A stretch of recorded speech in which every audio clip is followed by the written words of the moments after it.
Semua bawa Alkitab. Ada bawa Alkitab nggak? Hah? Tadi gue udah pulang, gue udah mau ganti baju. Gue udah ganti baju, udah keren banget. Tadi gue pakai celana sobek-sobek warna hijau. Gue pakai kaos yang kegedean yang kayak Kanye West gitu. Gue pakai warna ungu-ungu indie-indie yang keren. Udah keren banget parah. Gue pakai jaket juga. Kalau dibandingin sama kalian gue jauh lebih keren. Terus pas gue udah keluar ganti baju, istri gue bilang, enggak ganti. Kok ganti? Kamu terlalu ganteng, nanti pada suka sama kamu. Jadi makanya gue ganti lagi pakai batik. Tapi gak apa-apa, bagus. Biarlah cuma istri gue yang tertarik pada gue. Karena gue udah menikah. Cari jodoh lu sendiri. Pada bawa kitab gak? Coba buka 1 Tawarik 21. Apa Tawarik bahasa Inggrisnya?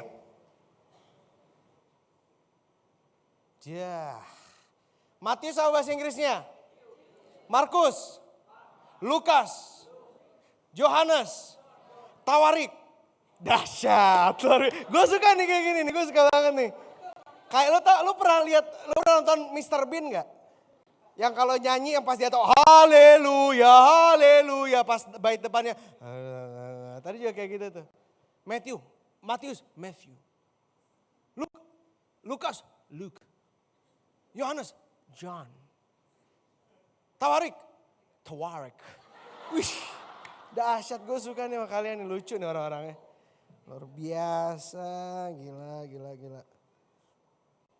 Hari gila udah jam 8 malam banget. Coba lihat ayat yang pertama sampai yang ke-7. Kita mau belajar sama-sama. We're gonna speak about pride. Sama-sama bilang sama gue pride. Sama-sama bilang pride.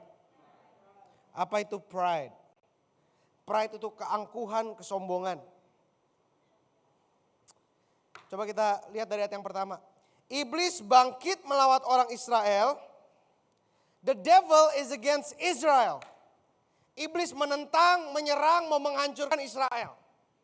Nah, bagaimana iblis menghancurkan Israel? Bagaimana iblis mau menyerang Israel? Bagaimana iblis mau menjatuhkan Israel?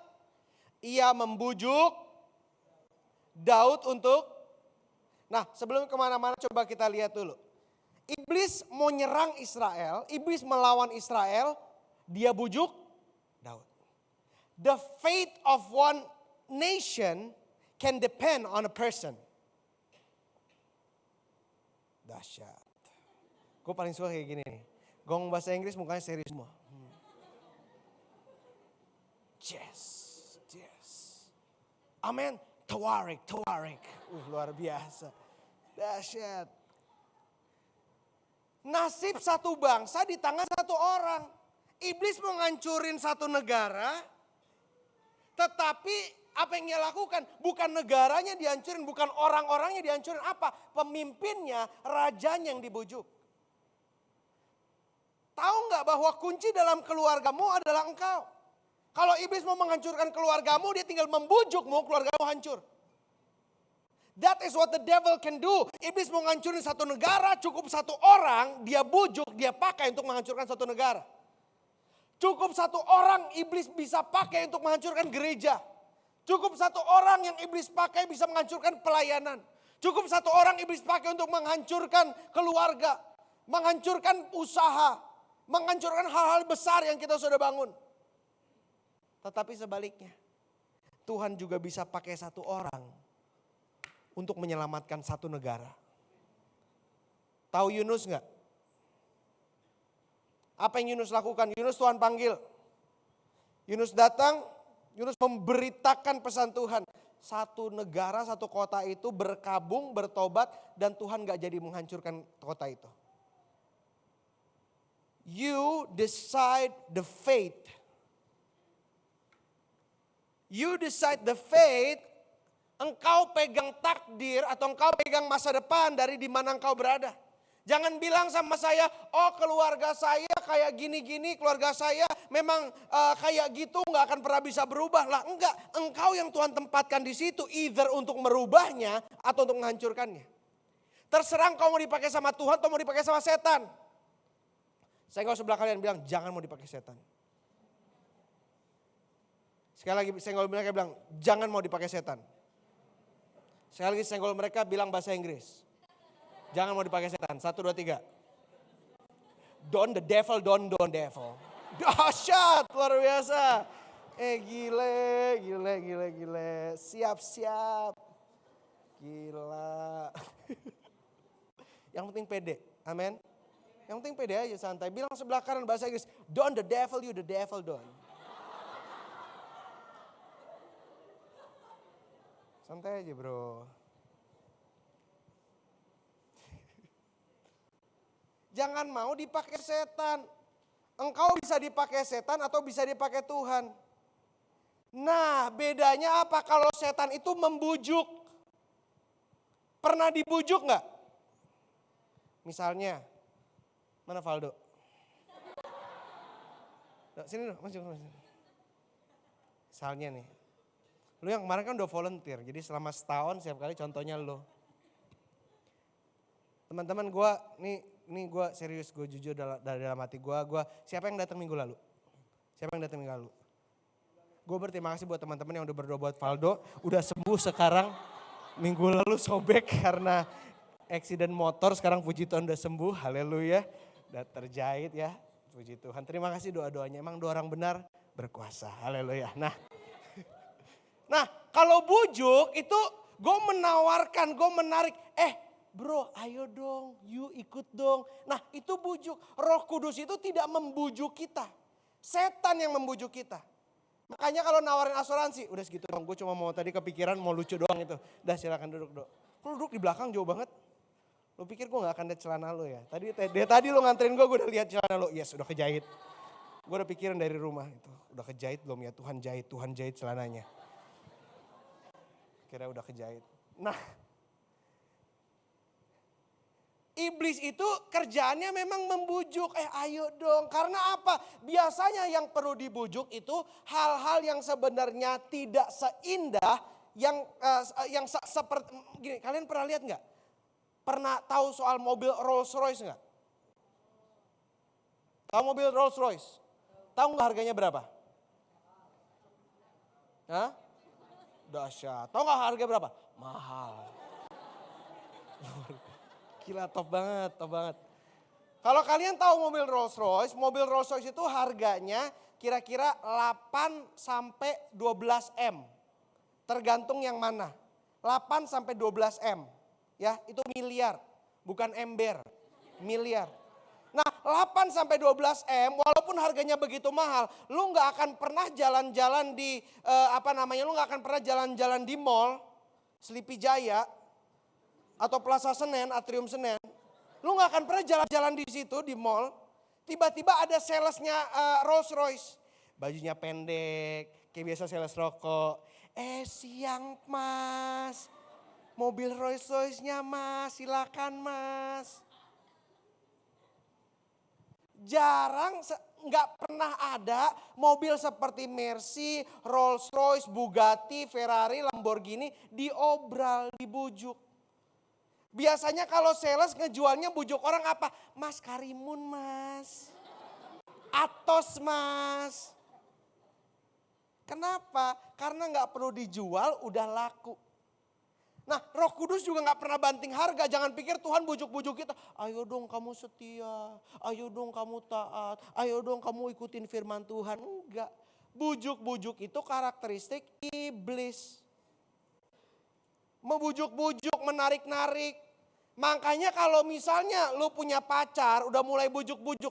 Ayo dong sekali aja. Bilang lu kayak setan loh. Lu kayak setan loh ya. Karena apa? Memang karakteristik iblis apa? Membujuk kita kelihatannya baik. Kelihatannya manis, kelihatannya indah. Tetapi ujung-ujungnya apa? Kebinasaan, makanya perlu dibujuk. Nah ini perbedaan kalau kalian lagi berdoa, kalian lagi pikir ini dari Tuhan atau bukan ya.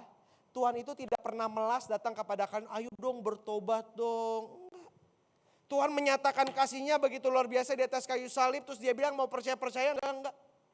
Makanya begitu unik, semua orang hafal Yohanes 3 ayat 16, tapi enggak hafal ayat-ayat di pasal yang sama. Coba kita lihat Yohanes 3 ayat 16, ini Daniel anak pendeta. Awas lo enggak hafal Yohanes 3 ayat 16, sini, maju ke depan. Enak aja buka Alkitab Yohanes 3 ayat 16, lu sekolah STT anak pendeta enggak hafal. Yohanes 3 ayat 16. Lu gak hafal, lu push up ya. 1, 2, baru datang terus baru datang. Apa? Baru matang. Baru patah. Alkitab lu patah. Oh tangan lu patah, ya udah nggak usah push up, lu push up dalam roh. Ya udah, Yohanes 3:16. Gile nggak hafal ya? Gue ke Elia, gue kirim api dari langit ya. Lu pulang gosong aja, bapak lu nanya, kenapa kamu? Ya, api pak.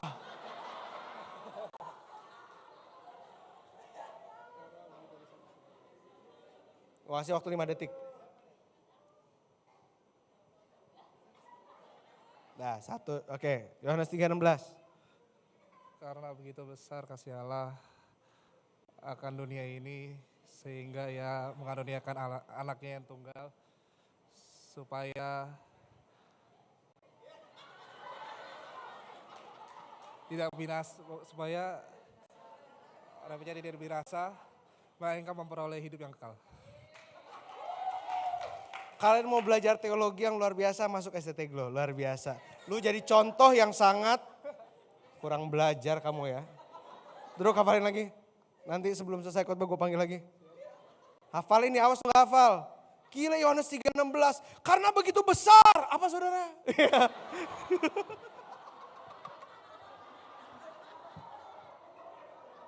Lu gimana mau khotbah? Lawanlah iblis. Maka dari itu. Apa? Lebih keras lagi. Gimana lu mau khotbah? Yohanes 3:16 kagak hafal. Hafalin, nanti gue minta lagi. Yohanes 3 ayat 16. Ini adalah penyataan kasih terbesar yang hampir semua orang Kristen kecuali Daniel hafal.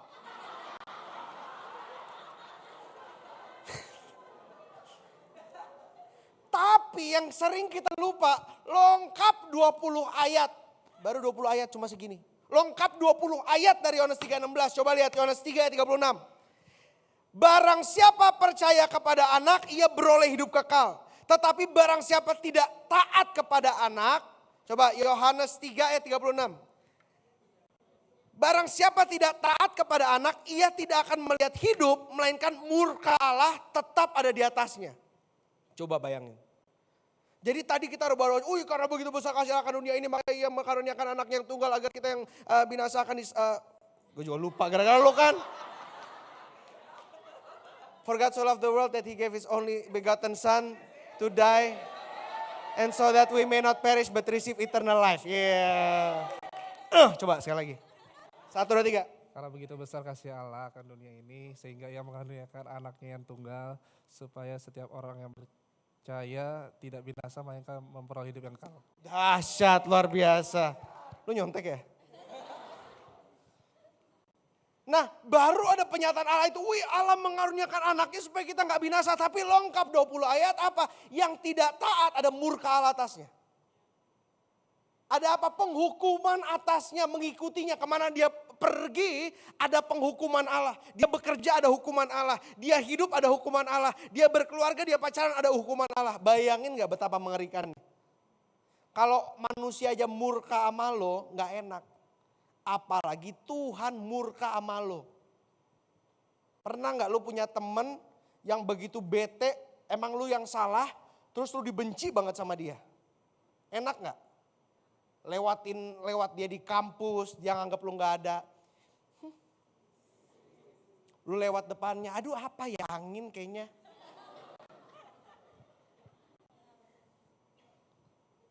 Masuk kelas, Teman-teman semua disapa, hai apa kabar?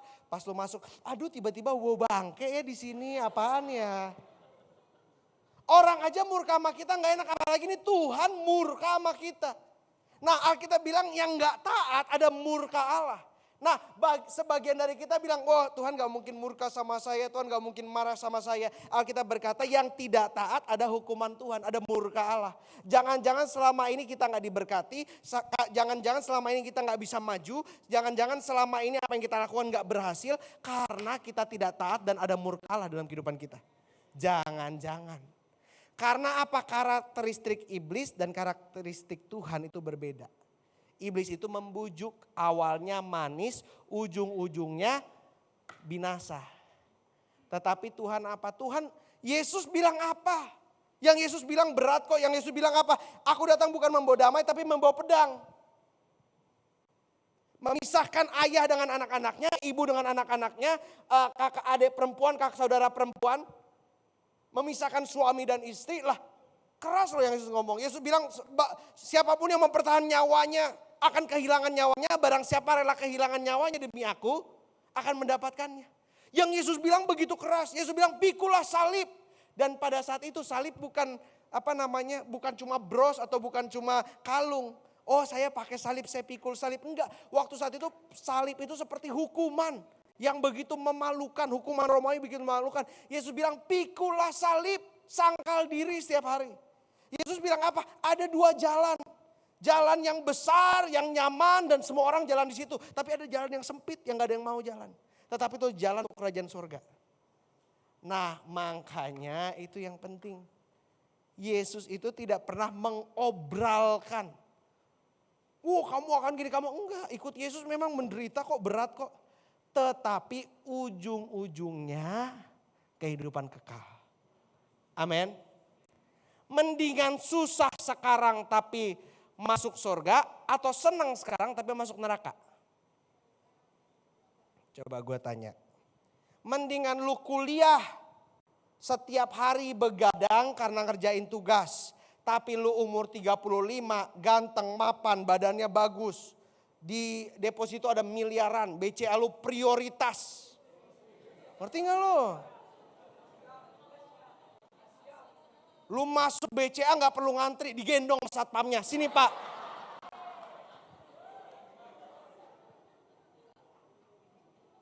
Atau lu enak-enakin kelas, lu bolos, nyantai-nyantai, duduk di warnet seharian main PUBG doang. Tapi nanti 35 kere.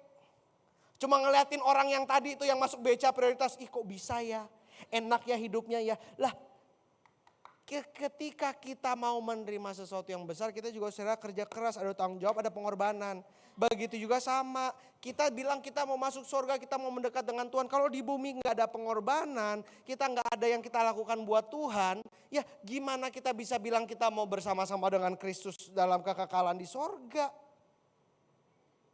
Makanya Yesus selalu bilang,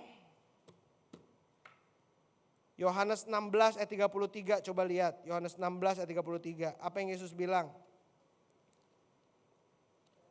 In this world there are suffering. Emang di dunia ini menderita? Emang dunia ini berat? Tapi ini janji Tuhan dan deklarasinya.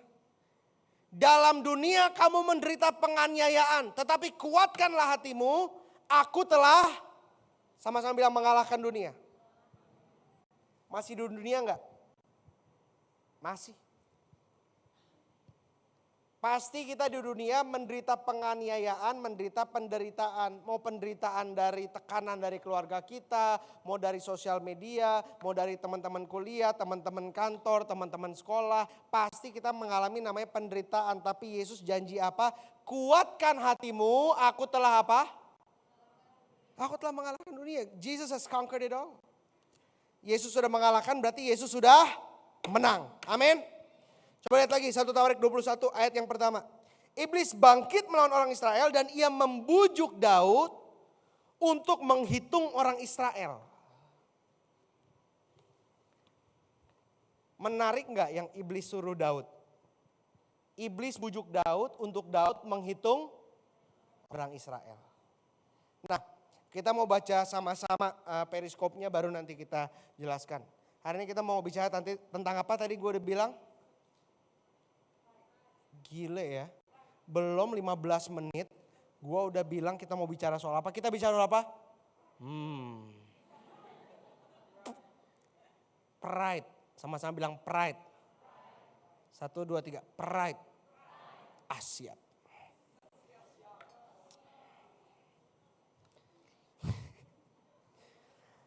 Lihat yang kedua. Lalu berkatalah Daud kepada Yoab dan kepada para pemuka rakyat, pergilah, hitunglah orang Israel dari Beersheba sampai dan bawalah hasilnya kepadaku supaya aku tahu jumlah mereka. Lalu berkatalah Yoab, kiranya Tuhan mendambahi rakyatnya 100 kali lipat daripada yang ada sekarang. Ya Tuanku Raja, bukankah mereka sekalian hamba-hamba Tuanku? Mengapa Tuanku menuntut hal ini? Mengapa orang Israel harus menanggung kesalahan oleh karena itu? Namun titah raja itu terpaksa diikuti oleh Yoab. Maka pergilah Yoab menjelajahi seluruh Israel. Kemudian kembali ke Yerusalem. Lalu Yoab memberitahukan kepada Daud hasil pendaftaran rakyat di antara seluruh orang Israel. Ada 1.100.000 orang yang dapat memegang pedang. Dan orang Yehuda ada 470.000 yang dapat memegang pedang. Orang Lewi dan Benyamin tidak dimasukkan dalam pendaftaran sebab titah raja itu dianggap keji oleh Yoab.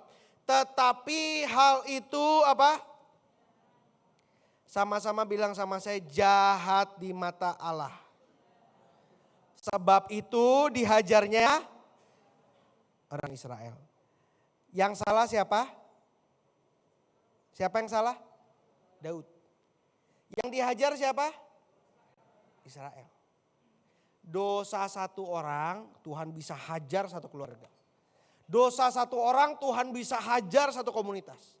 Dosa satu orang Tuhan bisa hajar satu kota, satu negara. Kok fair? Coba saya mau tanya. Ini enggak apa namanya adil enggak? Adil enggak? Nih, pada bingung udah malam. 828. 828, Roma 8 ayat 28. Allah terus, pinter kamu ya. Kamu masuk SCT enggak?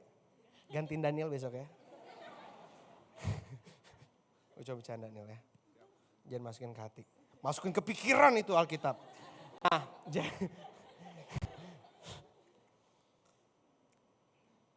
gini. Kalau misalnya karena bapaknya benar. Misalnya deh, biar ada gambaran. Daniel lagi sini. Daniel sini. Sama yang tadi hafal Alkitab, mau masuk STT, ayo sini.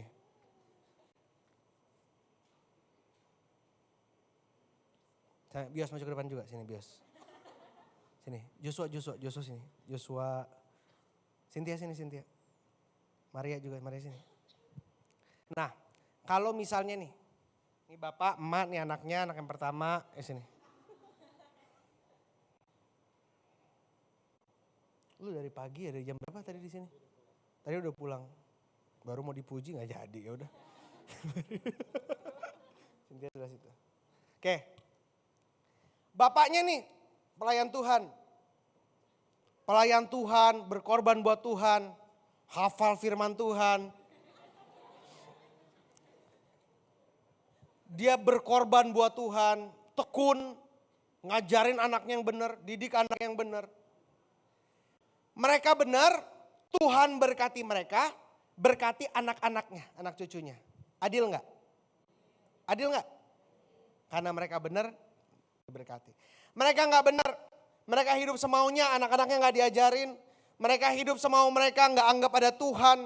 Mereka menghujat Tuhan, enggak ke gereja, meninggalkan Tuhan, memurtadkan orang. Tuhan kutuk mereka dan kutuk anak-anaknya. Adil enggak? Banyak yang bilang enggak adil, kenapa? Enggak enak. Kadang-kadang adil cuma karena apa? Enak. Kalau berkat mau nerus, kalau kutuk enggak. Tetapi itulah yang kata firman Tuhan. Ketika orang tuanya berdosa, 7 turunan ada kutuk. Nah kenapa? Kok Tuhan jahat? Enggak. Misalnya gini, Daniel nih, dia begitu jahat. Enggak hafal firman. Misalnya enggak beneran. Dia pasti hafal seluruhnya. Kecuali satu-satunya yang dia enggak hafal. Yohanes 3:16, yang lain pasti hafal. Nah misalnya nih. Dia nggak setia sama Tuhan, nggak mau kenal sama Tuhan, dia melawan Tuhan dan sebagainya. Kalau misalnya dia berdosa cuma dia yang binasa, kalau kita pikir gini, kalau gue berdosa cuma gue yang hancur ya udah nggak apa-apa. Kalau cuma gue doang yang hancur nggak apa-apa. Tetapi kalau dia bilang kalau gue berdosa anak-anak gue yang kena, mikir 2 kali nggak? Jangankan 2 kali, 3, 4, 5, 6 kali dia mikir. Karena kalau gue berdosa yang nanggung anak-anaknya. Ngerti gak sampai sekarang? Nah itulah keadilan Tuhan, itulah kebaikan Tuhan dan kutuk itu juga bisa dipatahkan. Ya, tetapi Tuhan mau apa? Keluarga-keluarga memagari dan keluarga itu jadi sumber berkat. Makanya Tuhan janji apa? Anak cucu orang percaya tidak akan kelaparan dan minta-minta roti. Amin. Oke, boleh duduk. Thank you. Gue suka nih ditemenin kalau misalnya malam pada maju ke depan. Apalagi jalannya jauh nih. Bolak balik. Ini Valo udah 2 kali nih maju ke depan nih. Nanti gue panggil lagi nih. 8 kali maju ke depan. Makanya lu sekalian aja kursi lu di sini nih. Supaya lo gak usah kemana-mana. Ngerti kan sampai sekarang kan? Berkat itu ngalir, kutuk juga mengalir. Nah kita percaya Tuhan itu Allah yang adil. Keadilan Allah berarti dosa harus dihukum. Benar gak? Kalau gue baik, kalau gue adil, yang pertama gue reward hal yang baik. Kalau ada yang lakukan bagus ya gue reward. Tapi kalau ada yang lakukan gak benar, harus gue tegur juga. Misalnya lu punya bos di kantor. Lu rajin tiap hari, kantor masuk jam 7, jam 5 lu udah datang. Kok kamu datang pagi banget? Di rumah saya gak ada air hangat, di sini ada. Mandi di kantor, dahsyat. Lu datang jam 5.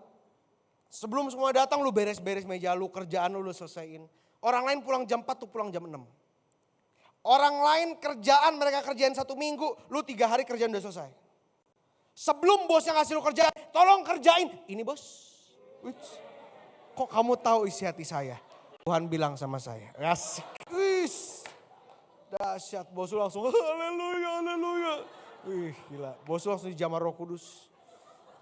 Kamu naik gaji, ambil jabatan saya. Asik. Luar biasa. Kalian suka diajak imajinasi ya.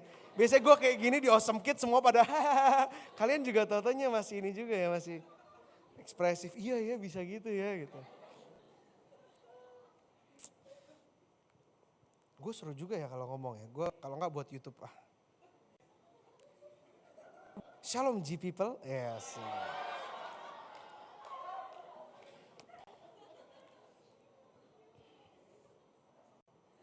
Kalau yang cowok G people, yang cewek GG people.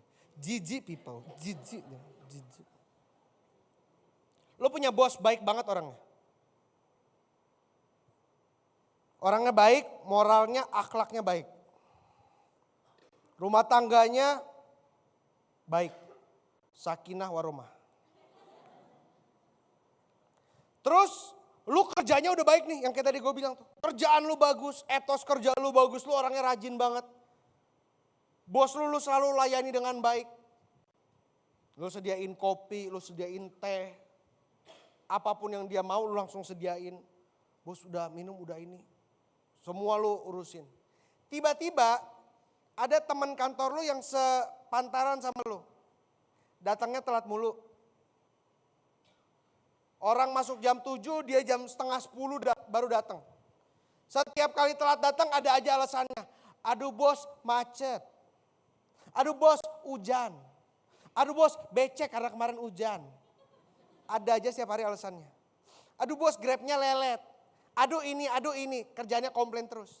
Nah dia setiap dikasih kerjaan jangankan telat gak selesai. Sampai bosnya lagi-lagi mana kerjaannya. Aduh bos gak sempet. Kamu ngapain aja jadi di kantor? Ya kerja. Padahal lu duduk sebelahan dia lu tahu setiap hari kerjaannya main PUBG doang. Main PUBG nonton YouTube, main PUBG nonton YouTube. Udah gitu main PUBG nonton YouTube-nya, nonton YouTube orang main PUBG. Aneh gak? Gue juga suka gitu sih.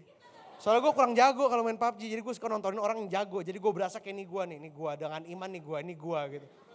Abis orang main jago-jago banget loh sekarang. Gue setiap kali udah lagi ngeker ditembak duluan. Kadang-kadang gue kayak fire gitu. Enggak, orangnya gak denger. Coba depan mata gue, dalam. Untung online. Lu tahu dia nggak kerja setiap hari. Udah gitu nggak ada hormatnya. Mau lagi meeting, mau lagi apa. Dia kalau di kantor bajunya berantakan, bajunya keluar, dasi nggak dipakai, name tag nggak dipakai, pin glow nggak ada. Kau duduk di kantor angkat kaki kayak bos sendiri sambil main PUBG. Kayak gue di atas kalau lagi ngantor. Terus lu kerja selama setahun berdua kayak gitu, lu kerja baik, dia kerja amburadul, kerjaan yang gak pernah beres, gajinya sama, bonusnya sama, perlakuan bos kepada kalian berdua sama. Gue tanya adil atau enggak? Kalau bos lu orang yang baik, apa yang dia lakukan? Ini dia tegur, ini dia pecat, ini dia didik. Benar enggak? Nah kadang-kadang kita maunya apa? Kita cuma mau Tuhan reward kita, Tuhan berkati kita. Tapi kita paling gak mau Tuhan hajar kita, Tuhan pukul kita. Oh gak mau Tuhan hajar, gak mau Tuhan pukul saya. Padahal apa? Tuhan harus adil. Karena itu kebaikan Tuhan adalah keadilannya. Makanya coba lihat. Apa yang Alkitab katakan di kitab Wahyu. Ia yang kukasihi, kuhajar dan kutegur. Kalau misalnya orang tua lu gak peduli sama lu gak akan ditegur. Lu salah apapun. Nanti nih kalau misalnya anak gua Noah udah gede nih.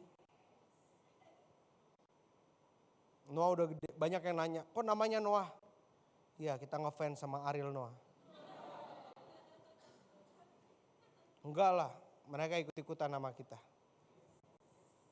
Padahal mereka udah berapa tahun sebelum. Tapi mereka ikut-ikutan.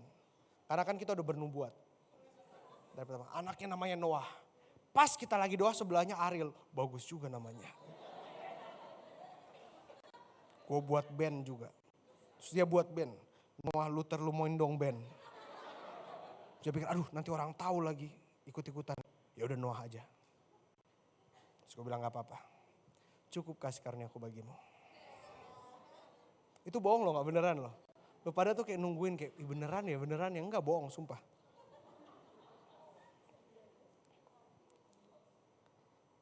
Kalau Noah udah gede nanti. Kalau gua gak sayang sama dia mau buat apapun bebas. Tapi karena gue sayang sama dia, kalau dia udah pegang gelas beling, dia mau banting. Gue pasti bilang, jangan. Kalau dia pegang pisau, dia pegang gunting, gak mungkin gue bilang, anak pinter dahsyat. Luar biasa nih silet sayang. Kadangkala kita pikir Tuhan jahat kok, Tuhan didik saya kok, Tuhan tegur saya kok, Tuhan hajar saya. Padahal Tuhan bilang, aku menghajarmu, aku menegurmu, aku mendidikmu karena aku mengasihimu. Kita pikir Tuhan sakit, Tuhan gak enak. Tetapi Tuhan lagi membangun karaktermu agar apa? Engkau bisa menerima yang terbaik daripada Tuhan. Kalau misalnya Noah dari kecil dimanja, ya jangan Noah deh, nanti lu pikirin Noah mulu gitu. Yang lain deh. Bios-bios kan udah gede. Siapalah anak orang lah misalnya Sobirin.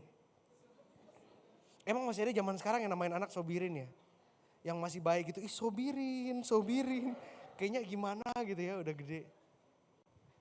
Hairudin, kayak kurang gaul gitu. Sekarang kayak nama-namanya keren-keren, Kevin, James, Jack gitu. Gak ada lagi yang Hairudin. Lucu banget sih Udin. Lu namain anak yang keren gitu bahasa Inggris. Nama anaknya siapa? Tawarik.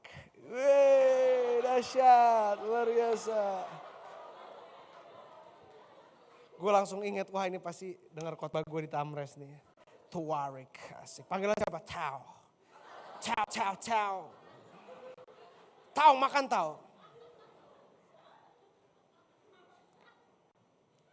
Kadang-kadang kita gak suka dididik, kita gak suka diajar. Padahal didikan ajaran Tuhan itu nyata dari kasihnya. Siapa yang gak suka diajar adalah orang-orang yang punya pride, yang punya kesombongan. Nah kesombongan ini berbagai macam. Daud menghitung orang Israel. Kita pikir kan biasa-biasa aja dia menghitung orang Israel, apa salahnya, dia raja kok. Yang dia hitung rakyat dia kok. Yang dia hitung memang kerajaan dia, bukan orang lain.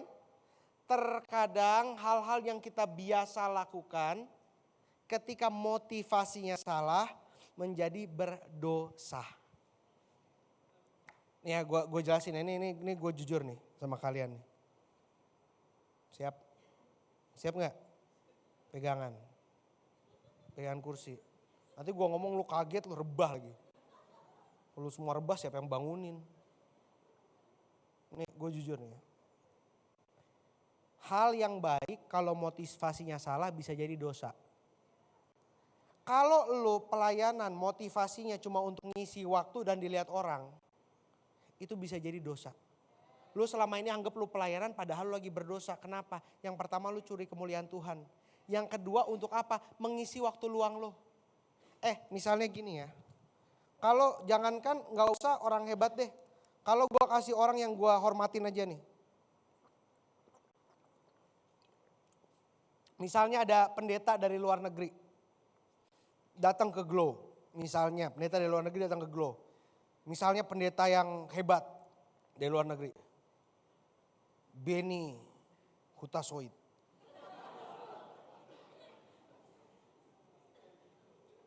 Benny Hinn misalnya Benny Hinn. Datang ke Indonesia. Terus dia lagi khotbah, terus gue bilang gini. Pastor Benny, please have some of my water. Terus dia ngeliat gue aneh, kok dikasih air bekas. Gue bilang, oh wait, sorry.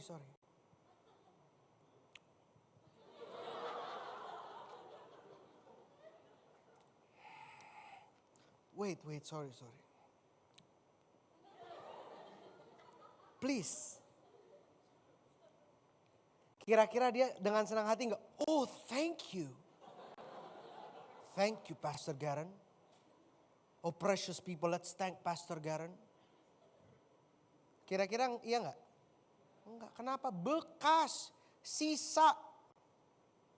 Kalau gue kasih gitu ke dia, di fire gue gak bangun-bangun gue. Nanti gue bangun, Noah udah gede. Gue masih di mimbar sini. Badannya gak bisa dipindahin, ditaruh box. Di sini lah Pastor Garen berada. Kalau GWL, haleluya. Ngelewatin badan gue di sini.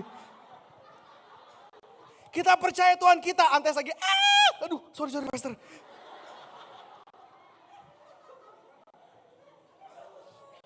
Tuhan gue udah bilang gue capek kalau khotbah malam, soalnya gue ekspresif kalau malam gitu. Tapi gue senang sih. Soalnya gue siang-siang lucu gak ada yang ketawa, malas banget. Serius gue udah berusaha gitu. Gue kan gini ya, mohon maaf ya, gue kalau misalnya ngelucu kan gue kas. Kas gue tuh satir. Ngerti gak lu satir? Ngerti gak satir? Yang batu warna biru tuh. Tahu kan? Satir kan? Yang binatang khas Indonesia yang hitam sama putih.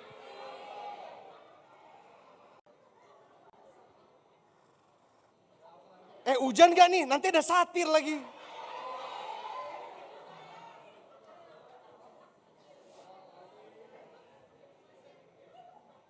Kalian beruntung masih muda loh. Itu Perdana Menteri Malaysia. Kepanjangan punchline-nya, maaf. Nanti gue belajar lagi. Nah, gue kok siang-siang kagak ada yang ketawa, gue ngelucu. Kalau kita ngasih sisa, lah jangankan ke Tuhan, ke orang aja kita ngasih sisa, itu namanya kurang asem. Kurang ajar lu ngasih orang sisa. Gak usah ke orang penting deh. Ke orang tua lu aja lu nawarin mereka donat. Pak mau donat gak? Boleh. Om nih. Kalau emak lu orang Batak, sini mana kakimu? Kenapa mak? Pletak!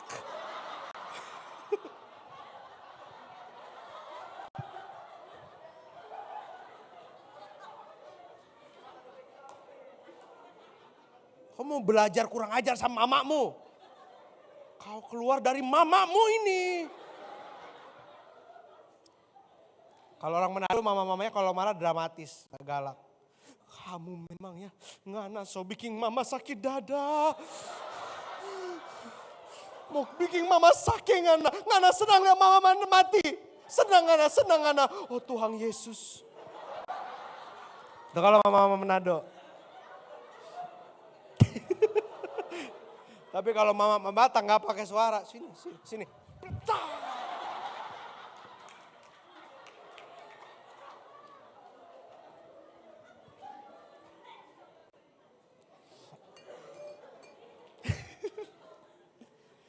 Padahal kayaknya banyak pengalaman ya.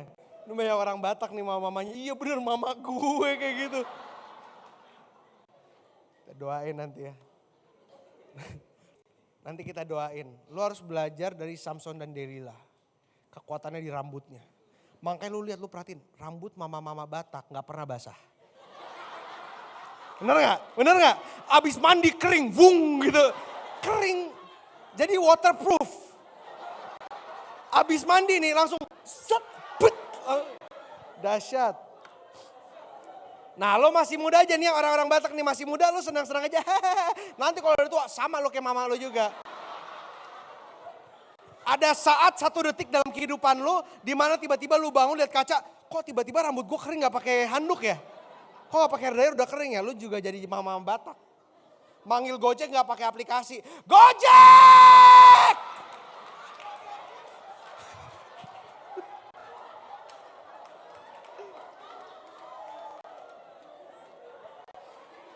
Mak lagi ngapain kau mak? Ini mama lagi mau pesan Gojek. Mama mau pesan Gojek, sini aku aja pesan. Gak apa-apa ini semua dapat. Gojek!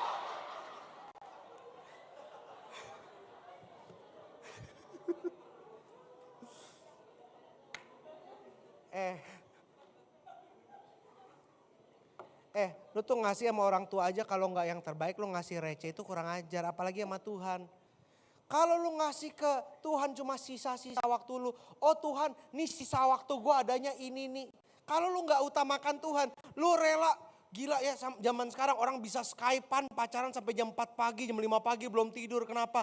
Oh ada perbedaan waktu soalnya pacar aku kan tinggal di Amerika. Jadi kalau misalnya Skype itu di dia pagi, di aku malam banget. Aku rela berkorban kok buat dia. Tapi baca Alkitab bangun 10 menit lebih pagi aja kagak mau.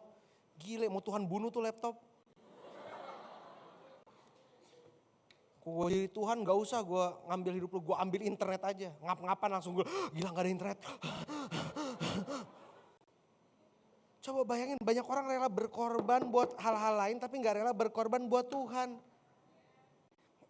Banyak orang apa? Karena dasarnya ada pride, ada kesombongan. Oh saya sanggup kok, saya bisa kok. Apalagi ini yang paling bahaya ya. Ini 2 kebohongan setan yang terbesar. Siap? Pegangan.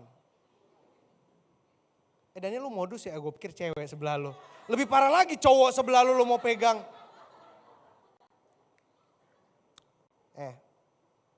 2 kebohongan setan terbesar. Yang pertama, kita tidak perlu Tuhan. Kita tidak perlu Kristus.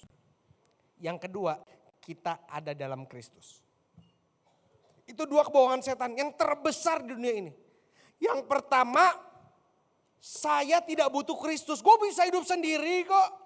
Gue sanggup hidup sendiri. Nah yang kedua, gue ada dalam Kristus. Nah banyak orang berkata mereka ada dalam Kristus. Tapi kehidupannya tidak mencerminkan Kristus. Artinya apa? Mereka tidak hidup dalam Kristus. Karena kalau hidup dalam Kristus, kehidupan mereka mencerminkan Kristus. Banyak orang kehidupannya gak mencerminkan Kristus. Tapi mereka merasa, berpikir, percaya banget gue udah dalam Tuhan. Padahal dosa-dosa jalan terus, taat-taat juga enggak, setia-setia juga enggak, tekun-tekun juga enggak. Lah kan ada buktinya. Kalau lu tanya sama gue, bener orang Indonesia enggak? Mungkin banyak daripada lu tanya, bener orang Indonesia enggak? Karena mungkin gue agak bule kan. Ntar kancing gue buka. Jangan liatin dong, gue udah beristri loh. Ya buka lagi. Ada staples gak?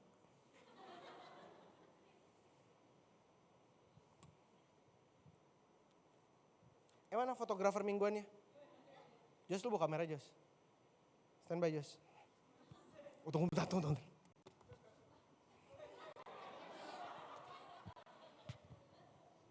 Tunggu bentar.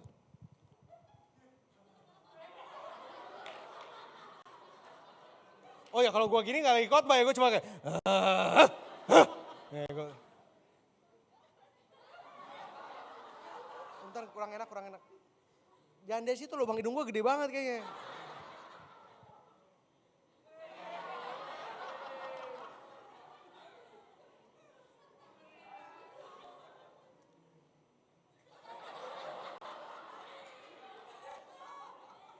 Nah harus ada yang kasih, itu kan tadi udah kayak keras-keras gitu. Nah ini yang kasih. Jos belum selesai. Satu lagi kan gue bilang satu lagi terakhir.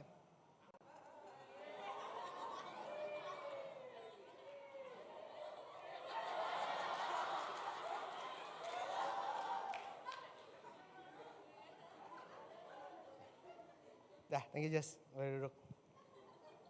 Nah, biar foto-foto gue kalau glow itu bagus, jangan foto-foto gue. Lu lihat gak yang foto promo? Gila, gue kayak lagi.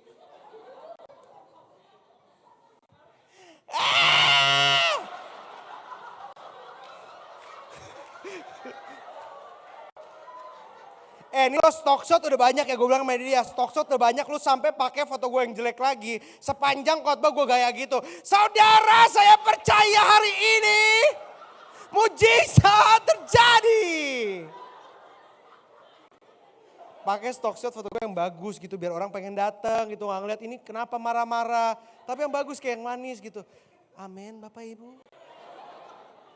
Anak-anak muda, saya percaya anak-anak muda di sini sudah dipanggil dan dipilih Tuhan untuk tujuan yang khusus. Saya melihat di tempat ini. Tuh makin bungkuk makin rohani.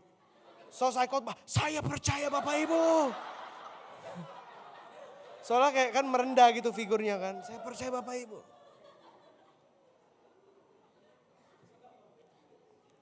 Udah ya, pakai foto-foto gue yang bagus, yang jelek. Kenapa yang Daud lakukan itu berdosa? Pinter kan langsung balik. Gue ke poinnya gak lupa, jam terbang. Gila, seminggu 5 kali khotbah. Apalagi minggu depan, mujizat bagi semua. Selasa, night of prophecy. Malam nubuatan. Rabu, malam malam Yesus pembebasku. Buat lo yang penyakitan, buat lo yang mau dengar suara Tuhan. Yang ketiga buat lo yang kesurupan dan kesetanan. Pilih aja yang mana. Ada 3. Sakit, suara Tuhan, kesetanan. Makanya lo itu, kalau misalnya ada teman-teman lo yang ini, lo kayak perlu ibadah, datang Yesus membebasku. Berarti dengan kata lain, lo kesurupan lo ya. Tapi baiknya ngomong begitu. Daud itu kenapa dia menghitung pasukan salah? Karena Daud menghitung pasukan untuk apa? Supaya dia tahu betapa besar kekuatannya. Tuhan mau kita bukan tahu betapa besar kekuatan kita, betapa besar tentara, betapa besar kekuatan fisik kita. Tapi Tuhan mau kita berserah kepada betapa besar kekuatan Tuhan. Fokus kita bukan betapa kuatnya saya, betapa besarnya saya, betapa hebatnya saya, betapa pintar berhikmatnya saya, betapa orang yang saya kenal, apa jalur-jalur untuk saya naik, untuk saya diangkat. Tetapi betapa besar Tuhan yang bersama saya. Makanya orang-orang yang sombong mengandalkan apa dirinya sendiri. Makanya zaman sekarang banyak orang sombong juga secara apa? Secara rohani. Merasa lebih rohani dari yang lain, merasa lebih hebat dari yang lain, merasa lebih lama pelayanan, lebih berpengalaman dari yang lain. Makanya coba lihat Petrus aja bisa ditegur sama Paulus. Petrus aja bisa ditegur sama Paulus. Petrus ya kalau misalnya gue lihat di di Alkitab cerita tentang Petrus. Petrus tuh selalu yang sok pinter. Petrus tuh selalu yang kayak nafsuan gitu, mau mimpin, mau nunjuk jago apa-apa. Yesus lagi ngomong, ini Petrus memang tengil orangnya. Yesus lagi ngomong, aku akan menderita. Yesus lagi bicara soal nanti dia disalib, aku akan menderita. Tapi setelah 3 hari, setelah itu Tuhan akan membangkitkan. Tapi aku akan melewati penderitaan, aku akan ditolak. Tiba-tiba Petrus, so pinter. Yesus jangan ngomong gitu. Jangan ngomong gitu dong. Gak bagus kan, beriman aja, ngomong yang positif. Yesus bilang apa? Enyahlah iblis. Ini manisnya ya. Zaman itu mungkin, setan loh. Bener gak? Iblis, enyahlah iblis. Engkau batu sandungan bagiku, engkau pikirkan apa yang dipikirkan manusia bukan dipikirkan Allah. Kadang-kadang kita kan mau sok gitu, mau sok rohani, mau sok membantu, mau sok hebat, mau sok kelihatan menolong dan sebagainya. Padahal kadang-kadang Tuhan bilang apa? Nyala iblis. Pikiran kita cuma apa yang dipikirkan manusia bukan dipikirkan Tuhan. Kita melayanan supaya kelihatan. Kita pelayanan supaya dianggap orang, dipuji orang. Petrus juga waktu Yesus ditangkap sok jagoan. Dia lihat Yesus ditangkap, dia pegang pedang. Pasti Yesus bangga sama gue. Gue potong mukanya nih orang. Berani-berani pegang Yesus. Mate maho.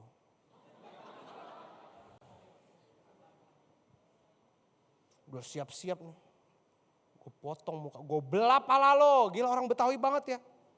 Gue belah pala lo. Berani-berani pegang Yesus. Ya, pak. Kagak mati, kupingnya doang jatuh. Dia pikir wah Yesus kalau bangga nih. Wah Petrus membela aku. Petrus bilang, sarungkan pedangmu. Petrus ambil, Tuhan Yesus ambil kupingnya dibalikin lagi. Petrus bilang udah susah-susah gue potong. Berterima kasih. Lu kira gampang motong kuping orang. Tuhan tuh gak perlu bantuan kita. Amin. Tuhan gak perlu bantuan kita. Jangan kita pikir nih saya lakukan ini buat Tuhan supaya bantu Tuhan. Enggak. Kadang-kadang jangan sampai apa yang kita lakukan karena kesombongan. Mengampuni aja bisa jadi berdosa kalau dasarnya kesombongan. Kita bilang sama orang jahat sama kita. Aku mengampunimu. Karena gini. Aku udah diselamatkan sama Tuhan Yesus. Dan aku dipilih, diangkat. Dan aku udah sadar mataku terbuka gak kayak kamu. Makanya aku mengampuni, mengasihi kamu. Karena aku sekarang udah rohani. Udah ke gereja setiap hari melayani banyak jiwa. Tuhan Yesus kecewa kalau aku gak mengampuni kamu. Makanya karena kamu belum mengerti, aku ampunilah kamu. Lu ngelakuin yang baik aja bisa jadi berdosa kalau apa? Motivasinya hatinya jahat, hatinya salah. Jangankan itu lu memberi aja, memberi persembahan. Kadang-kadang gitu. Kita mau berikan sesuatu yang terbaik dari Tuhan. Kadang-kadang bisa jadi batu sandungan. Kenapa? Karena hati kita, motivasi kita gak benar. Kalau hari Minggu ngeliat ibu-ibu. Dandanan menor. Ke gereja. Bunyi letak lutuk, letak lutuk, letak lutuk, letak lutuk, duduk. Aduh persembahan. Aduh ya ampun. Gak bawa cash lagi. Tinggal dolar. Syret. Banyak ya Bu. Saya memang suka memberi untuk pekerjaan Tuhan. Syret. Mending gitu. Syret. Kita mau memberi juga bisa jadi berdosa kalau apa? Hatinya gak benar. Apapun yang kau lakukan kalau hatinya datang dari kesombongan dan ngerasa karena saya lebih baik makanya saya lakukan ini. Itu jahat di mata Tuhan. Coba lihat selanjutnya yang ke-7. 1 Tawarik 21 ayat yang ke-7 tadi. Tetapi hal itu jahat di mata Tuhan sebab itu dihajarnya orang Israel. Ayat yang ke-8. Lalu berkatalah Daud kepada Allah, aku telah sangat berdosa karena melakukan hal ini. Maka sekarang jauhkanlah kiranya kesalahan hambamu sebab perbuatanku itu sangat bodoh. Nah, kenapa Daud lakukan ini? Ini ya, kenapa orang bisa sombong? Kenapa orang bisa lakukan hal-hal yang berdosa? Karena perasaan. Nah, apalagi kan kalian masih anak-anak muda ya. Perasaannya masih fluktuatif. Masih diatur oleh perasaan, apalagi perempuan-perempuan muda. Masih gampang dikecewakan. Masih gampang berbunga-bunga kasmaran. Pas sekali ketemu langsung. Makanya perhatiin kalau cewek-cewek single ngomongnya beda. Mulutnya ngomongnya beda. Shalom. Kayak Krisdayanti gitu. Kayak selalu ada cabai di giginya. Jadi ya sayang. Saya sih percaya.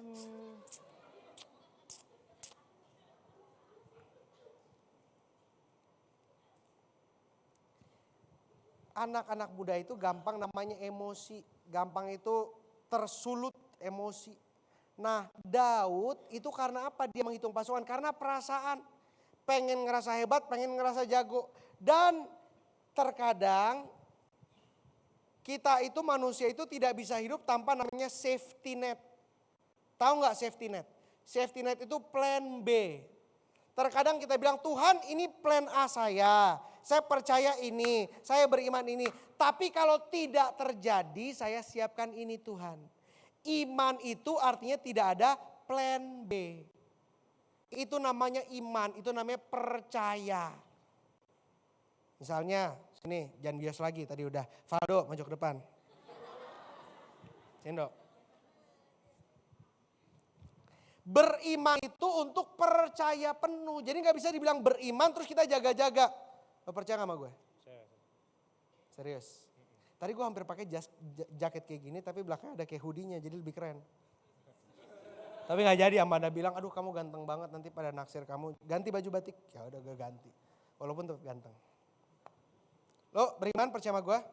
Oke. Coba jatuhin diri lo ke belakang. Siap? Apa? Iya, iman gue lebih gede. Jangan curang dong. Udah kamera ke sana. Kamera ke sana. Lo lihat depan. Lo beriman aja sama gue. Tutup mata aja kalau enggak. Tuhan tangkap aku gitu.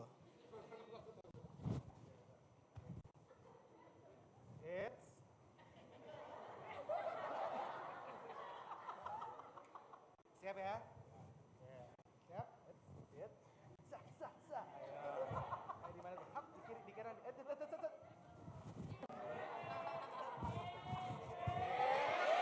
Oh, jangan diledekin dong, aku malu. Lihat ya. Percaya itu bukan berarti, aduh ditangkap gak ya? Tuh, nih lihat gue nih. Gue percaya nih. Tuh, kan? Karena apa? Gue tau kepala gue gak akan kepentok. Sampai kepentok, awas aja lo. Percaya itu lo gak usah kayak, aduh ada gak ya Tuhan nyertain gak ya, Tuhan sanggup gak ya. Ya kalau udah percaya Tuhan, awas udah ya. Gue punya anak loh. Anak gue lucu banget, Noah namanya. Itu jadi ceritanya gini, gue lagi berdoa punya anak Noah. Terus Ariel Noah di sebelahnya. Ariel Noah kayak, oh bagus juga namanya Noah. Noah Luther Lumoin dong, terus dicoret. Kayak, kalau percaya, bagus Jos. Ayo, bentar. Oh kalau lo foto berarti gue lebih gaya. tapi gue kayak didoain siapa gitu. Nanti fotonya captionnya apa? Pastor Geren dijamah Roh Kudus. Siapa yang jamah? Gak ada yang di sini yang doain. Nanti lo crop, guanya ada 2. Guanya di sini lagi gini, guanya sendiri yang jatuh. Kalau percaya itu nggak usah kita lagi, aduh gimana ya kalau enggak, aduh ini nanti gimana. Percaya itu beriman, berserah. Men. Oke, thank you. Valdo boleh duduk. Nanti next saya panggil Bios. Kreatif banget nama ada 2. Kita nggak ada safety net karena kita udah sepenuhnya percaya, sepenuhnya beriman. Saya tahu Tuhan kalau bukan karena Tuhan pasti saya gagal. Tuhan kalau bukan karena Tuhan saya nggak akan survive. Dan kita percaya yang Tuhan tetapkan, yang Tuhan rancangkan buat kita bukan kecelakaan tapi damai sejahtera. You only practice what you believe. Amin. Apa artinya? Lu cuma betul-betul mempraktekkan apa yang lu percaya. Kalau lu bilang lu percaya beriman sama Tuhan tapi lu nggak rela berserah sama Tuhan, berarti lu gak benar-benar percaya, mulut lu doang bilang percaya. Nah percaya itu apa? Percaya bukannya cuma berserah. Berserah itu bukan berarti diam. Berserah adalah Tuhan bukan kehendakku yang terjadi tapi kehendakmu. Artinya apa? Aku tetap setia, aku tetap taat dan aku tetap berjuang. Nah banyak orang Kristen berserah berarti saya diam. Saya berserah Tuhan yang akan selesaikan kuliah saya. Saya di kosan. Lu gile ya. Lu kira tuh Tuhan tiul bayaran gitu, Tuhan yang ngerjain tes lu gitu. Lah lu nya setia, lu nya taat, dan lu nya tunduk kepada Tuhan, lu nya berjuang. Nah itu artinya berserah. Not my plans, bukan rencana saya, bukan rancangan saya, bukan yang saya pikir benar, bukan yang saya pikir efektif, tetapi yang Tuhan mau, yang Tuhan arahkan. Amin. Coba lihat yang terakhir ayat yang ke-8 tadi. Oke, musik boleh mulai rohani. Biasanya kalau udah ada musiknya lebih rohani. Coba Valen.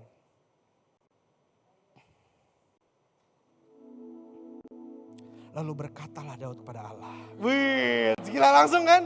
Gue udah bilang. Makanya lu pada kalau misalnya gak bisa khotbah atau apa, minta musik yang enak. Lu bilang apa aja pasti keren. Sebab kau Bapakku, Bapa yang kekal. Takkan kau biarkan aku berjalan sendirian. Kau selalu ada bagiku. Kau Bapakku, Bapa yang kekal.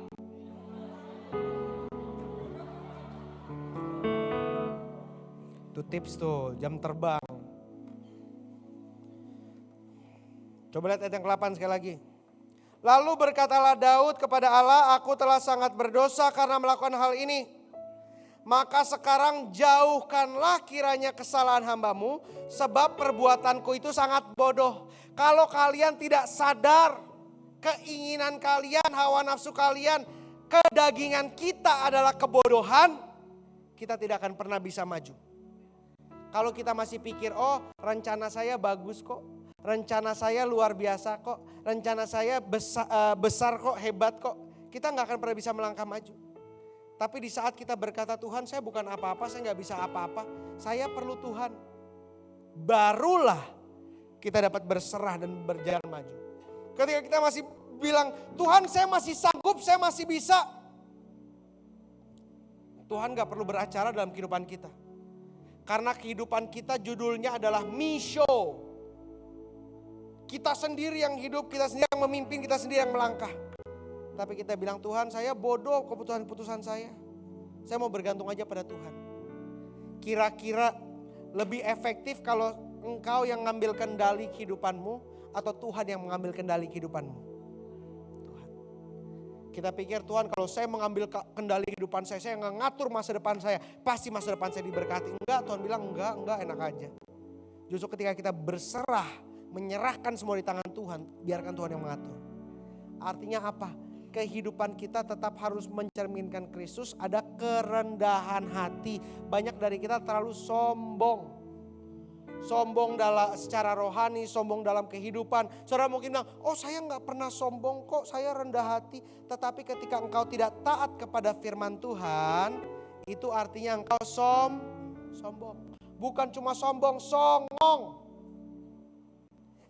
Jangankan firman Tuhan, gue ceritain ya.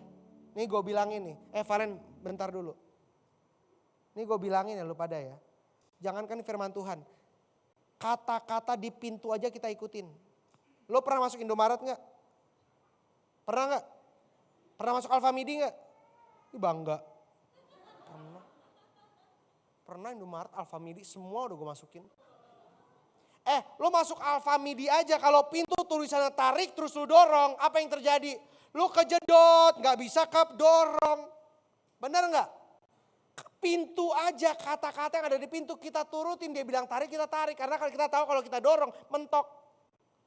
Apalagi firman Tuhan. Banyak dari kita pikir, oh I can do it, gue bisa sendiri kok, gue sanggup sendiri kok. Ini kan manusia keras kepala ya. Termasuk gue. Gue keras kepala. Gue sering ngerasa bener sendiri. Gue pernah masuk Indomaret. Terus tulisannya tarik. Dalamnya ada karpet. Terus gue dorong dikit kan. Gue dorong gak bisa. Terus dalamnya kan ada karpet yang berbulu tuh. Nyangkut di karpetnya masa, jadi gak bisa kedorong. Tapi kan gue hamba Tuhan.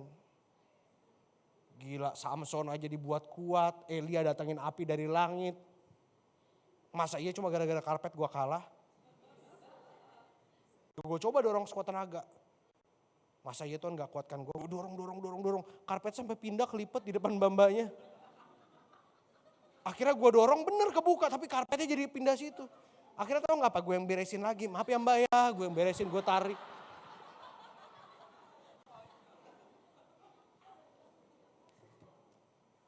Oke, Valen mulai lagi, udah rohani lagi nih. Kadang-kadang dalam kehidupan kita pikir, nih bener kok yang gue lakukan terjadi kok. Tapi akhirnya apa? Ketika kita jatuh baru kita sadar, ya salah. Terkadang dalam kehidupan kita gitu tuh, kita udah lakukan apa yang kita pikir benar, awal-awalnya manis. Awal-awalnya, ini gue memang pacaran beda agama, tapi beda. Gue bukan yang menentang firman Tuhan, gue melakukan firman Tuhan. Pacar gue memang beda agama, tapi gue ajak dia ke gereja, dia udah mau masuk gereja. Ini bukan pacaran, penginjilan. Lu gila ya. Gila ya, jadi lu setiap mau menginjil lu pacarin gitu semuanya. Lu mau nginjilin oma-oma, opa-opa lu pacarin juga. Oma, opa. Kadang-kadang kita pikir, oh awalnya bagus kok, nih awalnya dia ke gereja. Tapi ujung-ujungnya gimana? Tetapi melalui itu semua ketika kita tidak taat kepada firman, apa yang terjadi? Tadi kita udah baca, ketika kita tidak taat ada murka Allah. Dan ini kita nggak bisa keluar daripada itu, nggak bisa lari daripada itu. Ketika murka Allah ada atas kita, ketika kita tidak taat, satu-satunya yang bisa melepaskan murka Allah pada kita adalah ketaatan. Makanya nggak ada satu orang pun yang bisa doa untuk jadi rohani. Gue nggak bisa doain kalian dalam nama Yesus rohani. Sama aja gue nggak bisa doain kalian menjadi pacar orang. Dalam nama Yesus jadian sama Selena Gomez, nggak bisa. Karena perlu ada hubungan. Begitu juga adalah kita. Perlu hubungan, perlu proses. Kita ada ke Tuhan, ada hubungan, ada proses. Memang ada jatuh, ada bangun. Tetapi otomatis manusia adalah bangun. Artinya apa? Ketika lu jalan terus lu jatuh. Bedanya orang yang waras sama gak waras cuma satu kalau kepleset. Ini gue ceritain nih, sekali lagi ya. Bedanya orang yang waras sama gak waras kalau kepleset cuma satu. Kalau orang yang waras, aduh gue udah gerak banyak banget hari ini. Orang yang waras, kalau jatuh kepleset dia bangun lagi. Karena dia sadar dia kepleset. Tapi kalau orang gak waras, dia kepleset jatuh.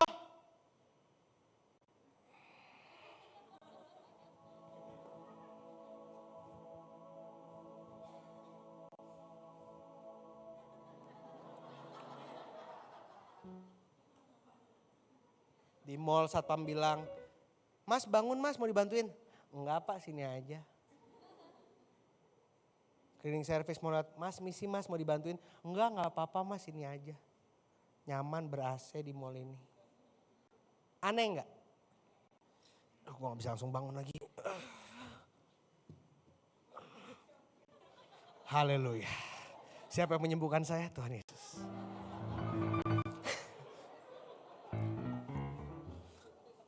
Ya gue harus olahraga nih. Supaya gue aktif. Jadi youth bisa sampai jam 10 gue lari. Haleluya saudara gitu. Sekarang kan gue gitu udah capek. Udah ngos-ngosan gue. Tadi baru 2 langkah loh udah capek. Untung besok libur kantor. Haleluya. Kalau misalnya lo sekarang jatuh dalam dosa terus gak bangun-bangun. Itu sama aja kayak orang gak waras. Jatuh terus diam enjoy dalam dosanya. Aneh ngelihatnya. Lah kok ini orang waras tapi dia jatuh gak bangun-bangun. Karena apa? Kalau orang waras dia jatuh dia bangun lagi. Begitu dalam kehidupan kita. Kapan kalian tahu kalian hidup dalam dosa atau jatuh dalam dosa? Orang yang jatuh dalam dosa bangun lagi. Memang ada jatuhnya tapi bangun lagi. Dan jatuhnya gak sering, jatuhnya gak banyak. Cuma orang gak waras yang jatuh di tempat yang sama terus. Dia lihat ada lubang, kepleset jatuh. Terus dia lewat lagi, lubang yang sama, jatuh lagi. Gue tadi mau praktekin, cuma gue udah capek, udah malam. Udah keringetan, udah ngos-ngosan gue. Nanti gue buat pelaga deh. Jo mana Jo? Nanti minggu depan ya. Lu yang ragain maksudnya kalau gue bilang jatuh-jatuh gitu. Jatuh ke depan, kepala duluan. Nah, but that, tapi itulah gambaran banyak orang percaya dalam roh. dia jatuh di lubang yang sama lagi, jatuh di tempat yang sama lagi. Kerjaannya setiap hari kepleset. Lah dipertanyakan kewarasannya, kewarasan rohmu dipertanyakan. Lu sebenarnya dekat sama Tuhan atau enggak, lu sebenarnya di dalam Tuhan atau enggak. Kenapa setiap kali jatuh di lubang yang sama, kalau udah jatuh gak mau bangun. Kalau lu jatuh di tempat yang sama terus dan gak mau bangun, dipertanyakan apakah Roh Kudus ada dalam kehidupanmu. Ketika Roh Kudus ada dalam kehidupanmu, gak betah jatuh, gak pengen jatuh. Ketika kita mau jatuh, Roh Kudus ingatkan kita, mampukan kita. Makanya kedagingan kita gak sanggup buat itu sendiri. Kedagingan kita gak sanggup menjaga kita dari dosa. Yang sanggup menjaga kita dari dosa adalah Roh Kudus. Makanya orang-orang sombong tuh orang-orang yang apa? Orang-orang yang ngerasa udah gak perlu Tuhan. Gak perlu Tuhan bisa dua. Yang pertama, merasa kehidupan saya udah oke tanpa Tuhan. Yang kedua merasa apa? Oh saya udah dalam Tuhan kok. Tetapi tidak nampak dalam kehidupannya, tidak nampak dalam kelakuannya, tidak nampak dalam perkataannya. Hari ini sama-sama kita mau berdoa. Biarlah firman jadi seperti cermin, jadi seperti kaca. Kita ngaca, tadi apa yang gue sudah sampaikan itu seperti kaca depan kalian, kalian bercermin. Apa yang masih kurang dalam kehidupan saya, apa yang harus saya ubah, apa yang harus saya sempurnakan. Bagaimana Roh Kudus dapat ada dalam kehidupan saya agar langkah-langkah saya dijaga. Amin. Mari kita bangkit berdiri sama-sama.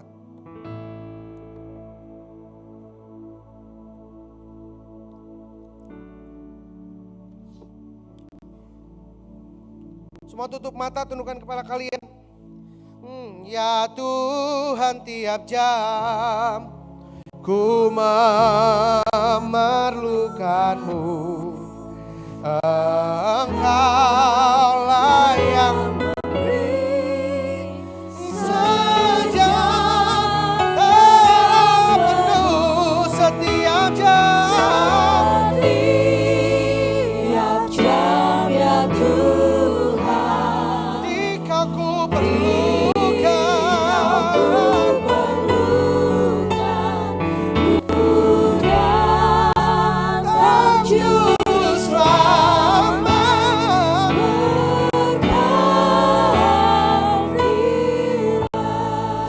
jemaat Tuhan aja semuanya tutup mata, angkat kedua tangan, katakan, ya Tuhan. Katakan dari dalam hati kita, aku memerlukan-Mu Tuhan.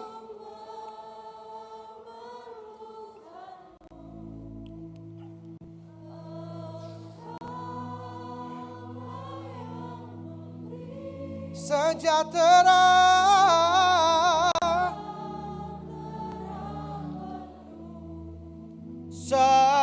setiap jam ya Tuhan, ku datang juru selamat.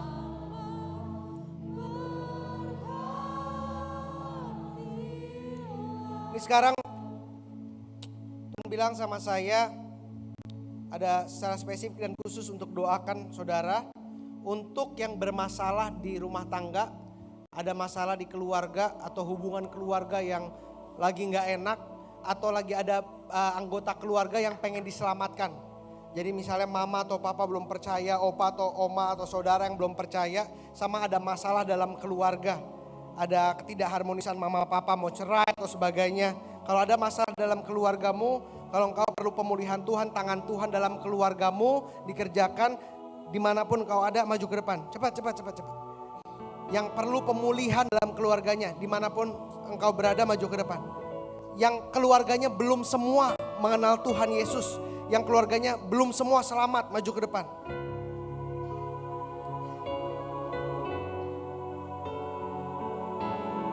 Saya nggak usah doain satu persatu, tapi maju ke depan aja semuanya.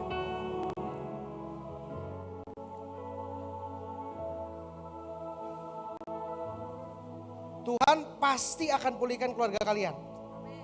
Tetapi ini sebuah komitmen.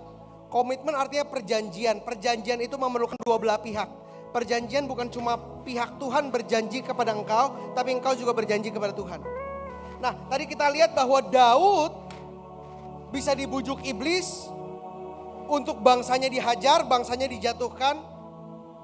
Tapi sebaliknya Tuhan juga bisa pakai seseorang untuk memulihkan sebuah negara sebuah kota, khususnya sebuah keluarga. Dan sekarang perjanjiannya adalah ini. Tuhan akan memulihkan keluarga kalian, Tuhan akan menyelamatkan anggota keluarga kalian yang belum melayani, yang belum percaya Tuhan. Tetapi inilah komitmennya, inilah janjinya. Bahwa Tuhan akan pakai kalian dalam keluarga kalian. Artinya harus ada perubahan dalam kehidupan kalian, ada pertobatan dalam kehidupan kalian. Ketika mulai ada pertobatan, ada perubahan dalam kehidupan kalian, Tuhan mulai akan bergerak dan menyelamatkan keluarga kalian. Stop berdoa, Tuhan selamatkan keluarga saya, Tuhan beresin keluarga saya. Karena Tuhan mau pakai kalian untuk menyelamatkan keluargamu dan memulihkan keluargamu. Kalau itu yang kalian bilang sekarang, Tuhan saya siap Tuhan pakai untuk keluarga saya. Tuhan saya siap Tuhan pakai untuk menyelamatkan anggota keluarga saya. Tutup mata kalian, angkat kedua tangan kalian. Kita mau berdoa. Sebelum kita berdoa, kalian berdoa 1-2 menit.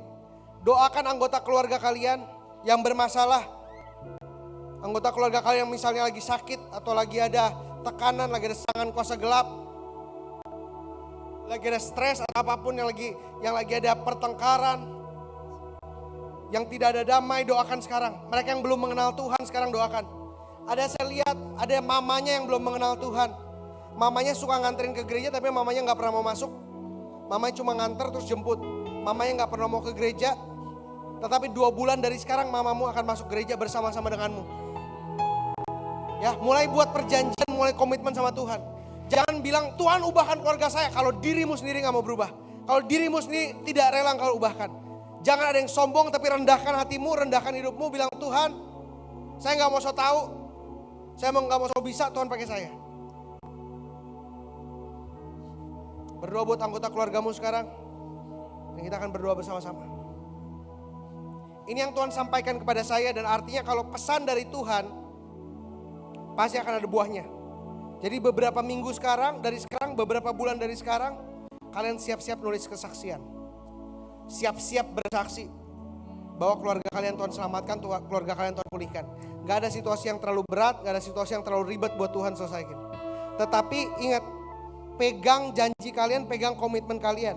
Yaitu untuk setia, taat, berharap, memperjuangkan iman dan kekudusan kalian. Ketika ada perubahan dalam cara engkau berkata-kata, perubahan dalam cara engkau berpikir, perubahan dalam cara engkau berlaku, di situ Tuhan akan mulai jamah keluarga kalian. Oke, tutup mata kalian, angkat kedua tangan kalian, ikutin doa saya. Katakan, Tuhan Yesus, aku menerima perkataan ini. Aku menerima janji Tuhan. Ada pemulihan dalam keluargaku. Dari ada faktor ekonomi, faktor rohani. Kami percaya keluargaku akan diselamatkan. Aku percaya akan ada terobosan terjadi dalam keluargaku. Tidak akan ada kesulitan secara ekonomi. Tidak akan ada pertengkaran. Tidak akan ada pelet, jimat, santet, atau kuasa gelap. Aku percaya keluargaku ada dalam penyertaan Tuhan, ada dalam tangan Tuhan. Roh Kudus, mampukan aku, pakai aku untuk menjadi terang dalam keluargaku. Roh Kudus, pakai aku, mampukan aku untuk melakukan firman, untuk taat, untuk keluargaku dapat dimenangkan di dalam nama Yesus. Aku serahkan hatiku, pikiranku, hidupku, dan aku siap melihat pekerjaan Tuhan. Aku siap melihat tangan Tuhan bergerak dalam keluargaku. Di dalam nama Yesus. Di dalam nama Yesus. Di dalam nama Yesus. Aku beriman, aku percaya hadirat Tuhan, Tuhan sendiri akan hadir di tengah-tengah keluargaku dan akan memulihkan dan menyempurnakan segala sesuatu di dalam nama Yesus. Sekarang siap kalian berdoa. Kalau ada hal yang kalian mau lepaskan, kecanduan atau kebiasaan buruk atau apapun itu, berdoa minta Tuhan, Tuhan apa yang saya harus ubah? Tuhan mungkin selama ini saya terlalu sombong, saya gak ngikutin firman Tuhan, saya gak taat pada Tuhan, saya utamakan diri saya sendiri. Mungkin selama ini motivasi saya melayani salah, mungkin selama ini motivasi saya datang ke gereja salah. Tuhan apa yang saya harus buat?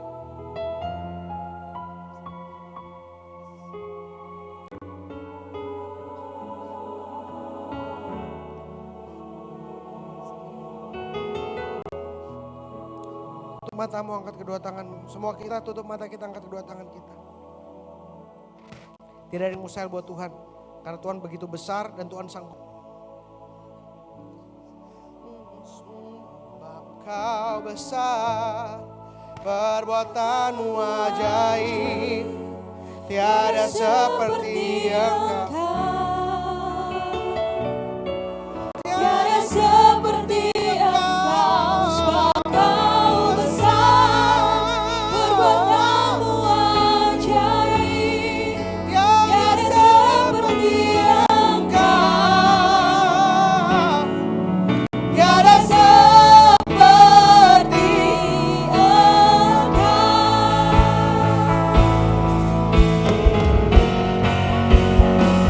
Sebab Kau besar, perbuatanmu ajaib. Tiada seperti Engkau,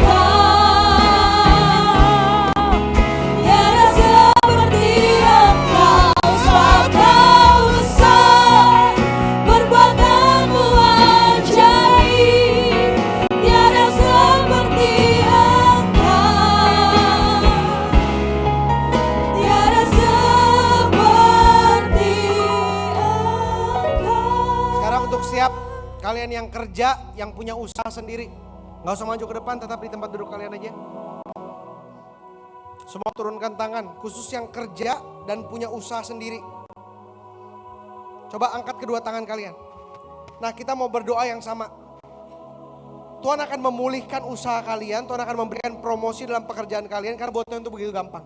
Tetapi ini sekali lagi kontrak atau komitmen atau perjanjian. Kontrak, komitmen, perjanjian itu ada dua belah pihak. Yaitu bukan cuma Tuhan yang berjanji, tapi kita yang berjanji, kita yang berubah. Nah, sekarang kalian yang siap untuk menerima berkat Tuhan, kesempatan-kesempatan yang belum terlihat. Ada saudara yang mulai usaha kayak konveksi atau print kayak baju atau sablon dan demikian, kecil-kecilan. Saya nggak tahu atau itu baru ide atau udah mulai. Tetapi Tuhan akan buka kesempatan-kesempatan, bahkan klien-klien yang besar akan datang kepada kalian. Yang kalian belum duga-duga, karena biasanya di tahun pertama atau di berbulan-bulan pertama tidak ada klien besar biasanya yang mencari konveksi yang kecil. Bukan cuma nanti Tuhan akan bawa klien-klien yang besar itu, tapi Tuhan akan mampukan kalian untuk mengikuti ordernya. Dan Tuhan akan angkat lewat situ. Nah, tetapi ini sekali lagi komitmen perjanjian butuh dua belah pihak. Bukan cuma Tuhan yang berjanji mengenapi janjinya. Jangan khawatir soal Tuhan mengenapi janjinya, pasti dia mengenapi janjinya. Tapi kalian juga harus mengenapi janji kalian. Yaitu ada perubahan, ada pertobatan, mendekat dengan Tuhan, ada ketaatan, kesetiaan. Jangan melenceng ke kiri, jangan miring ke kiri, jangan miring ke kanan. Alkitab berkata, jika engkau melangkah maju, tidak miring ke kiri, miring ke kanan, aku akan memberkati engkau. Nah, kalian siap berjanji dan buat komitmen sama Tuhan itu. Sama-sama ulangi doa saya. Dalam nama Yesus, saya percaya buah tangan saya untuk kemuliaan Tuhan. Saya percaya pekerjaan saya, usaha saya untuk kemuliaan tangan Tuhan. Yang Tuhan titipkan di tangan saya akan kembalikan untuk memuliakan Tuhan. Tuhan mampukan saya, beranikan saya untuk mengambil keputusan dengan hikmat. Tuhan beranikan saya, mampukan saya untuk menabur untuk pekerjaan Tuhan. Mampukan saya untuk tidak menggenggam yang ada di tangan saya, tapi membuka tangan saya untuk menerima apa yang Tuhan siapkan buat saya. Hari ini aku buat komitmen dan janji di hadapan Tuhan. Aku menerima perkataan, aku menerima firman Tuhan, aku menerima janji Tuhan. Akan ada promosi, akan ada peningkatan dalam usahaku, dalam pekerjaanku, di dalam nama Yesus. Dan aku percaya, aku akan makin mendekat kepada Tuhan. Aku akan taat, aku akan setia. Setelah aku taat dan setia, aku percaya, aku melihat tangan Tuhan bergerak. Aku melihat tangan Tuhan memberkati dalam nama Yesus. Ada kalian yang saya nggak tahu udah mulai atau belum, tapi kalian perlu punya kayak creative design atau creative company di mana ngerjainnya dari desain produk sampai ngeprint produk dan 3D printer dan sebagainya untuk branding dan marketing dan sebagainya. Dan Tuhan taruh ini di tangan kalian. Dan selama ini sepertinya nggak pernah break out, maksudnya biasa-biasa aja, belum viral dan sebagainya. Tapi Tuhan bilang ketika engkau setia maka Tuhan akan angkat. Dalam tahun depan Tuhan akan angkat ratusan persen dari sekarang. Kalau saya nggak salah 200%. Tuhan akan jadikan omsetmu dari sebelumnya di sekarang, size-nya, karyawannya, besarnya juga Tuhan naikkan 2 kali lipat dari sebelumnya. Dalam nama Yesus. Mulai buat janji itu, buat komitmen itu sama Tuhan. Dan imani bersama. Saya percaya dalam minggu-minggu ke depan, bulan-bulan ke depan akan ada kesaksian-kesaksian dari tempat ini. Dari keluarga yang dipulihkan, dari usaha-usaha yang diberkati. Ingat, bukan tangan kita, bukan kuat dan gagah kita, tapi semua dari tangan Tuhan. Amin. Yang di depan boleh kembali ke tempat dudukmu, tetap bangkit berdiri. Kita akan siapkan hati kita menerima perjamuan kudus. Tutup mata kita sekali lagi, angkat kedua tangan kita. Engkaulah yang memberi sejahtera penuh.